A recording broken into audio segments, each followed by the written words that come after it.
Ce 30 octobre 2025, à Brazzaville, a eu lieu la cérémonie de la session inaugurale du Conseil économique, social et environnemental, placée sous le haut patronage du Premier ministre, chef du gouvernement, représentant le président de la République, chef de l'État, son Excellence Denis Sassou Nguesso. On prit part à cette cérémonie les membres du gouvernement, le corps diplomatique, les autorités civiles et administratives, ainsi que plusieurs organisations non gouvernementales. Cette rencontre a marqué le lancement officiel de la mandature 2025-2029.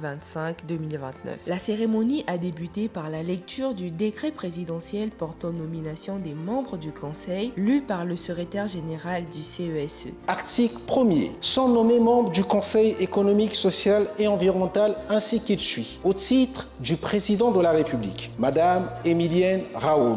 Monsieur Jean de Dieu Goma. Au titre du Premier ministre, chef du gouvernement, Monsieur Patrice Swami. Au titre des associations non gouvernementales à vocation économique, Monsieur Yacine Tefoundoux.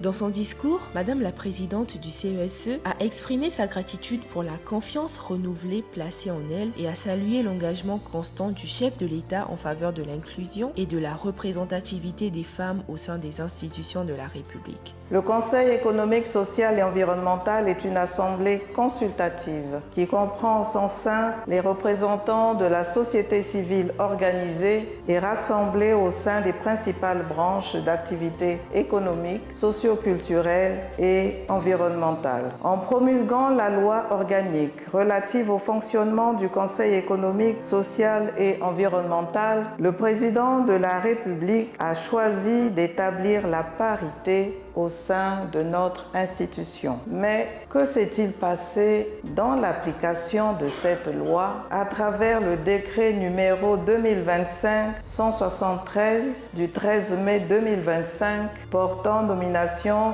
des membres du Conseil économique, social et environnemental, dans lequel les femmes ne représentent plus que 48% et les hommes 52%. Lorsqu'on regarde la pyramide des âges de notre institution, elle est large au sommet et s'effile dans les tranches d'âge jeunes de la base, c'est-à-dire les 30-40 ans. Notre suggestion ne porte pas sur un quota qui leur serait réservé, mais un quota pris en compte dans les catégories socio-professionnelles qui figurent dans la loi organique. Les jeunes ne doivent pas être mobilisés ponctuellement, mais considérés comme des créateurs de solutions et des leaders de développement. Le Conseil économique, social et environnemental serait pour eux un espace d'application, d'exercice du pouvoir décisionnel. Prenant la parole à son tour, le Premier ministre, chef du gouvernement, a adressé ses félicitations aux nouveaux membres du CESE, tout en saluant la vision et l'engagement de Madame Emilienne Raoul, présidente du CESE. C'est pour moi un immense honneur de représenter son Excellence Monsieur Denis Sassou Nguesso, président de la République,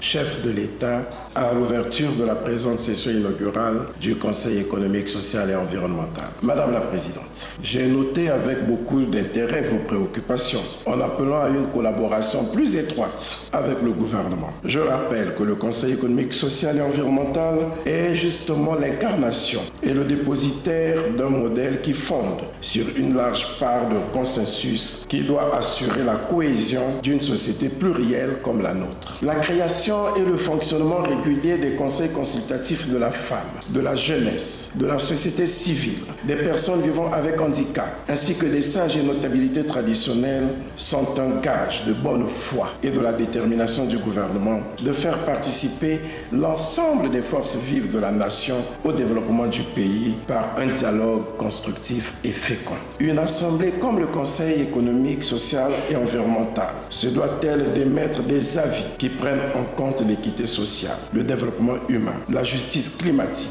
la bonne gouvernance pour une croissance économique partagée. Je souhaite plein succès à vos travaux tout en vous réitérant mes vives et sincères félicitations et je vous remercie de votre aimable attention. Cette session inaugurale marque ainsi un nouveau départ pour le Conseil économique, social et environnemental.